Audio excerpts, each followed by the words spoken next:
નમસ્કાર મિત્રો, ચાલો એક પરિસ્થિતિની કલ્પના કરીએ.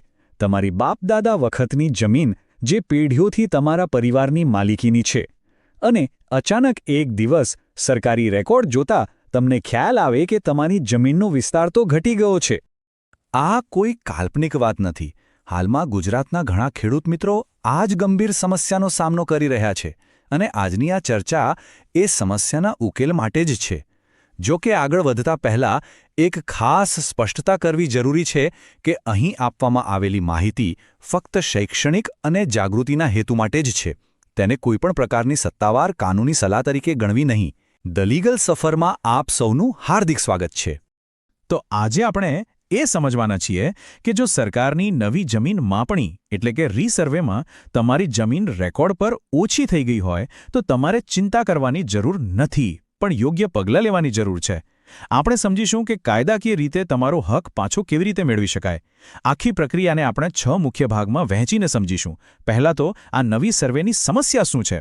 બીજું, જમીનનો વિસ્તાર રેકોર્ડ પર ઘટવાના કારણો શું હોઈ શકે. ત્રીજું, આના માટે કાયદાકીય રીતે કયા પગલાં લેવા જોઈએ. ચોથું, કયા દસ્તાવેજોની જરૂર પડશે. પાંચમું, કઈ કઈ સાવચેતીઓ રાખવી ખૂબ જ જરૂરી છે. અને છેલ્લે, તમારો હક પાછો કેવી રીતે મેળવવો. ચાલો તો શરૂઆત કરીએ આપણા પહેલા વિભાગથી, નવી સર્વેની સમસ્યા. આ સમસ્યાના મૂળ સુધી પહોંચવા માટે સૌથી પહેલાં આપણે એ સમજવું પડશે કે આ પ્રમુલગેશન કે રીસર્વે આખરે છે શું. જુઓ, ગુજરાત સરકારે આખા રાજ્યમાં જમીનની ફરીથી માપણી કરવાની એક મોટી પ્રક્રિયા હાથ ધરી છે. આ જ પ્રક્રિયાને પ્રમુલગેશન અથવા રીસર્વે તરીકે ઓળખવામાં આવે છે. આનો મુખ્ય હેતુ એ હતો કે જે જૂના હાથથી બનાવેલા જમીનના નકશા અને રેકોર્ડ હતા, જેમાં ભૂલોની ઘણી શક્યતાઓ રહેતી, તેને બદલીને એકદમ આધુનિક, સચોટ અને ડિજિટલ રેકોર્ડ તૈયાર કરવામાં આવે. વિચાર તો ખૂબ સારો હતો. હવે આવીએ આપણા બીજા વિભાગ પર. તો પછી જમીનનો વિસ્તાર ઘટે છે શા માટે? ભલે આ રીસર્વેનો મુખ્ય ઉદ્દેશ્ય જમીનના રેકોર્ડને વધારે ચોક્કસ બનાવવાનો હતો, પણ હકીકતમાં આ પ્રક્રિયા દરમિયાન ઘણી બધી ભૂલો થઈ છે. અને આ જ ભૂલોને કારણે આજે ઘણા ખેડૂત મિત્રો મોટી મુશ્કેલીમાં મુકાયા છે. સામાન્ય રીતે 3 પ્રકારની ભૂલો વધુ જોવા મળી રહી છે. પહેલું, એવું બની શકે છે કે માપણી વખતે તમારી જમીનનો થોડોક ભાગ ભૂલથી તમારા બાજુવાળા ખેતરના માલિકના ખાતામાં ચડી ગયો હોય. બીજું, એ પણ શક્ય છે કે તમારી પોતાની માલિકીની જમીનનો કોઈ ટુકડો ભૂલથી સરકારી પડતર એટલે કે ખરાબો તરીકે નોંધી લેવામાં આવ્યો હોય. અને ત્રીજું અને સૌથી સામાન્ય કારણ, ડિજિટલ નકશો તૈયાર કરતી વખતે જે માપણીની લાઈનો દોરવામાં આવી તે જ ખોટી દોરાઈ ગઈ હોય અને પરિણામે તમારા પ્લોટનું ક્ષેત્રફળ કાગળ પર ઓછું થઈ ગયું હોય. તો જેવી તમને ખબર પડે કે સરકારી રેકોર્ડમાં તમારી જમીન ઓછી થઈ ગઈ છે, તો સૌથી પહેલી વાત, ગભરાવાની કે ચિંતા કરવાની બિલકુલ જરૂર નથી. આ એવી સમસ્યા છે જેનો ઉકેલ શક્ય છે. પણ અને આ સૌથી અગત્યની વાત છે, તમારે સહેજ પણ વિલંબ કર્યા વગર તરત જ યોગ્ય પગલાં લેવા પડશે. આ મામલામાં સમયસર કાર્યવાહી કરવી ખૂબ જ જરૂરી છે. તો હવે પ્રશ્ન એ થાય કે પગલાં લેવા એટલે શું કરવું.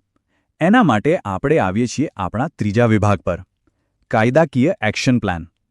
તમારું સૌથી પહેલું અને સૌથી મહત્વનું સત્તાવાર પગલું કયું હોવું જોઈએ? ચાલો એને આપણે સ્ટેપ બાય સ્ટેપ સમજીએ. તમારે સૌથી પહેલાં તમારા જિલ્લાની DILR એટલે કે district inspector of land records, જેને આપણે જિલ્લા જમીન દફતર નિરીક્ષક કચેરી પણ કહીએ છીએ, ત્યાં જવાનું છે. ત્યાં જઈને આ નવી માપણી સામે લેખિતમાં એક વાંધા અરજી આપવાની છે. આ અરજીમાં એકદમ સ્પષ્ટ શબ્દોમાં લખવાનું છે કે તમારા જૂના 7/12ના રેકોર્ડ મુજબ તમારી જમીનનો અસલ વિસ્તાર કેટલો હતો અને આ નવી માપણી પછી એ કેટલો ઓછો બતાવવામાં આવી રહ્યો છે.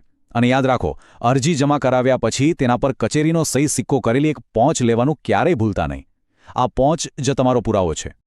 ચાલો હવે વિભાગ 4 પર ધ્યાન આપીએ, આવશ્યક દસ્તાવેજો. માત્ર અરજી આપવાથી કામ નહીં ચાલે. તમારી વાતને સાબિત કરવા માટે તમારી અરજી સાથે મજબૂત પુરાવા જોડવા ખૂબ જ જરૂરી છે. આ દસ્તાવેજો જ તમારા કેસનો પાયો છે. તમારી વાંધા અરજી સાથે તમારે કેટલાક દસ્તાવેજોની નકલો જોડવી પડશે. એમાં મુખ્ય છે તમારો જૂનો 7/12નો ઉતારો, જૂનો 8A નો ઉતારો, તમારા ગામનો જૂનો નકશો, તમારી જમીનનો વેચાણ દસ્તાવેજ અથવા જો વારસામાં મળી હોય તો વારસાઈ હુકમની નકલ, અને જો તમારી પાસે ઉપલબ્ધ હોય તો કોઈ જૂની માપણીની શીટ કે અન્ય રેકોર્ડ.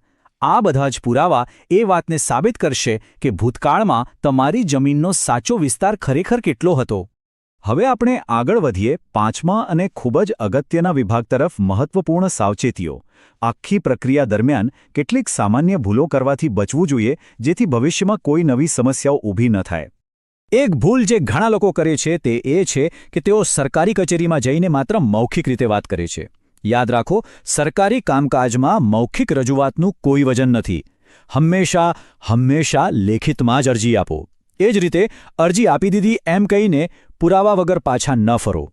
અરજીની સહી સિક્કાવાળી પહોંચ તમારી ફાઇલમાં પુરાવા તરીકે સાચવીને રાખો. જો આ ભૂલને સુધારવામાં તમે આળસ કરશો કે વિલંબ કરશો તો ભવિષ્યમાં ઘણી મોટી મુશ્કેલીઓ થઈ શકે છે. જેમ કે જ્યારે તમારે જમીન વેચવી હશે ત્યારે ખરીદનારને રેકોર્ડમાં તફાવત દેખાશે અને સોદો અટકી શકે છે. જમીન પર બેંકમાંથી લોન લેવામાં તકલીફ પડશે. ભવિષ્યમાં વારસદારો વચ્ચે વહેંચણી વખતે વિવાદો ઊભા થશે અને ક્યારેક તો પાડોશીઓ સાથે કાનૂની ઝઘડા અને દાવાઓનો પણ સામનો કરવો પડી શકે છે. કાયદાકીય પ્રક્રિયા તો ખરી જ, પણ સાથે સાથે એક વ્યવહારુ સલાહ પણ આપું છું. ઘણીવાર તમારા પાડોશી સાથે શાંતિથી વાતચીત કરવાથી પણ રસ્તો નીકળી શકે છે.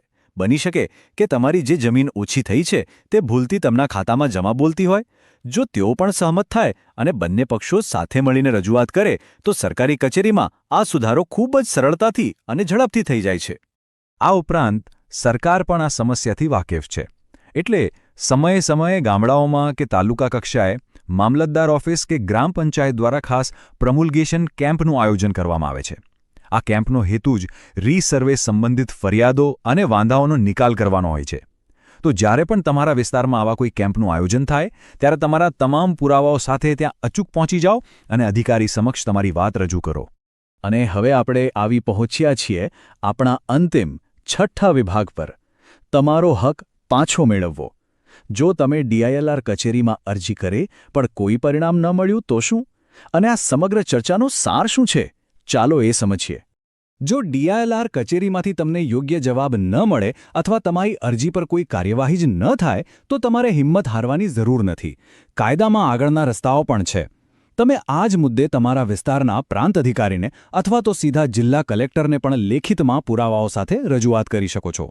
મિત્રો, એક વાત બરાબર યાદ રાખજો. નવી માપણીમાં થયેલી ભૂલ એ તમારું કાયમી નુકસાન નથી. આ એક સુધારી શકાય તેવી ભૂલ છે. પણ એના માટે સમયસર જાગૃત રહેવું, યોગ્ય કચેરીમાં સાચા પુરાવાઓ સાથે લેખિતમાં અરજી કરવી અને તેની પાછળ સતત ફોલોઅપ કરવું એ જ તમારી જમીનનો હક પાછો મેળવવાનો સૌથી સાચો અને ખાતરીપૂર્વકનો રસ્તો છે. જો તમને આ જાણકારી ઉપયોગી લાગી હોય તો કૃપા કરીને તેને લાઇક કરો અને બીજાઓને મદદ કરવા માટે શેર કરો. જો તમને કોઈ પ્રશ્ન હોય તો મને કોમેન્ટ્સમાં જણાવો, હું ચોક્કસ જવાબ આપીશ. અને હા, ચેનલને સબસ્ક્રાઇબ કરવાનું ભૂલશો નહીં. મળીએ છીએ આવા જ એક સમાન વિષય સાથેની આગામી રજૂઆતમાં. તમારો આભાર.